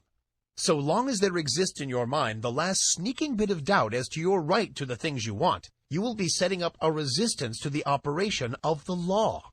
You may demand as vigorously as you please, but you will lack the courage to act if you have a lingering doubt of your right to the thing you want. If you persist in regarding the desired thing as if it belonged to another instead of to yourself, you will be placing yourself in the position of the covetous or envious man, or even in the position of a tempted thief.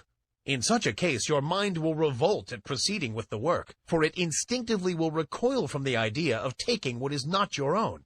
The mind is honest. But when you realize that the best the universe holds belongs to you as a divine heir, and that there is enough for all without your robbing anyone else, then the friction is removed, and the barrier broken down, and the law proceeds to do its work. I do not believe in this humble business. This meek and lowly attitude does not appeal to me. There is no sense in it at all. The idea of making a virtue of such things, when man is the heir of the universe and is entitled to whatever he needs for his growth, happiness, and satisfaction. I do not mean that one should assume a blustering and domineering attitude of mind. That is also absurd, for true strength does not so exhibit itself. The blusterer is a self-confessed weakling. He blusters to disguise his weakness. The truly strong man is calm, self-contained, and carries with him a consciousness of strength which renders unnecessary the bluster and fuss of assumed strength. But get away from this hypnotism of humility, this meek and lowly attitude of mind. Remember the horrible example of Uriah Heep, and beware of imitating him. Throw back your head, and look the world square in the face. There's nothing to be afraid of. The world is apt to be as much afraid of you as you are of it, anyway. Be a man or woman, and not a crawling thing. And this applies to your mental attitude, as well as to your outward demeanor. Stop this crawling in your mind. See yourself as standing erect and facing life without fear, and you will gradually grow into your ideal. There is nothing that is too good for you. Not a thing. The best there is not beginning to be good enough for you, for there are still better things ahead. The best gift that the world has to offer is a mere bauble compared to the great things in the cosmos that await your coming of age. So don't be afraid to reach out for these playthings of life, these baubles of this plane of consciousness. Reach out for them. Grab a whole fistful. Play with them until you are tired. That's what they are made for anyway. They are made for our express use, not to look at, but to be played with if you desire. Help yourself. There's a whole shop full of these toys awaiting your desire, demand, and taking. Don't be bashful. Don't let me hear any more of this silly talk about things being too good for you. Pshaw! You have been like the Emperor's little son, thinking that the tin soldiers and toy drum were far too good for him, and refusing to reach out for them. But you don't find this trouble with children as a rule. They instinctively recognize that nothing is too good for them. They want all that is in sight to play with, and they seem to feel that the things are theirs by right. And that is the condition of mind that we seekers after the divine adventure must cultivate. Unless we become as little children, we cannot enter the kingdom of heaven. The things we see around us are the playthings of the kindergarten of God, playthings which we use in our game tasks. Help yourself to them. Ask for them without bashfulness. Demand as many as you can make use of. They are yours. And if you don't see just what you want, ask for it. There's a big reserve stock on the shelves and in the closets. Play, play, play to your heart's content. Learn to weave mats, to build houses with the blocks, to stitch outlines on the squares. Play the game through and play it well, and demand all the proper materials for the play. Don't be bashful. There's enough to go around. But remember this, while all this be true, the best things are still only game things. Toys, blocks, mats, cubes, and all the rest. Useful, most useful for the learning of the lessons. Pleasant, most pleasant with which to play. And desirable, most desirable for these purposes. Get all the fun and profit out of the use of things that is possible. Throw yourself heartily into the game and play it out. It is good. But here's the thing to remember. Never lose sight of the fact that these good things are but playthings, part of the game, and you must be perfectly willing to lay them aside when the time comes to pass into the next class, and not cry and mourn because you must leave your playthings behind you. Do not allow yourself to become unduly attached to them. They are for your use and pleasure, but are not a part of you, not essential to your happiness in the next stage. Despise them not because of their lack of reality. They are great things relatively, and you may as well have all the fun out of them that you can. Don't be a spiritual prig, standing aside and refusing to join in the game. But do not tie yourself to them. They are good to use and play with, but not good enough to use you and make you a plaything. Don't let the toys turn the tables on you. This is the difference between the master of circumstances and the slave of circumstances. The slave thinks that these playthings are real and that he is not good enough to have them. He gets only a few toys because he is afraid to ask for more, and he misses most of the fun. And then, considering the toys to be real, and not realizing that there are plenty more where these came from, he attaches himself to the little trinkets that have come his way, and allows himself to be made a slave of them. He is afraid that they may be taken away from him, and he is afraid to toddle across the floor and help himself to the others. The master knows that all are his for the taking. The master knows that all are his for the asking. He demands that which he needs from day to day, and does not worry about overloading himself, for he knows that there are lots more, and that he cannot be cheated out of them. He plays, and plays well, and has a good time in the play, and he learns his kindergarten lessons in the playing. But he does not become too much attached to his toys. He is willing to fling away the worn-out toys and reach out for a new one. And when he is called into the next room for promotion, he drops on the floor the worn-out toys of the day, and with glistening eyes and confident attitude of mind, marches into the next room, into the great unknown, with a smile on his face. He is not afraid, for he hears the voice of the teacher, and knows that she is there waiting for him, in that great next room. Chapter 16. Law, Not Chance. Some time ago I was talking to a man about the attractive power of thought. He said that he did not believe that thought could attract anything to him, and that it was all a matter of luck. He had found, he said, that ill luck relentlessly pursued him, and that everything he touched went wrong. It always had and always would, and he had grown to expect it. When he undertook a new thing, he knew beforehand that it would go wrong and that no good would come of it. Oh, no! There wasn't anything in the theory of attractive thought so far as he could see. It was all a matter of luck.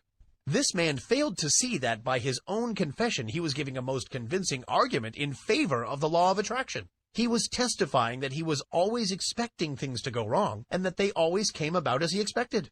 He was a magnificent illustration of the law of attraction, but he didn't know it, and no argument seemed to make the matter clear to him. He was up against it, and there was no way out of it. He always expected the ill luck, and every occurrence proved that he was right, and that the mental science position was all nonsense. There are many people who seem to think that the only way in which the law of attraction operates is when one wishes hard, strong, and steady. They do not seem to realize that a strong belief is as efficacious as a strong wish.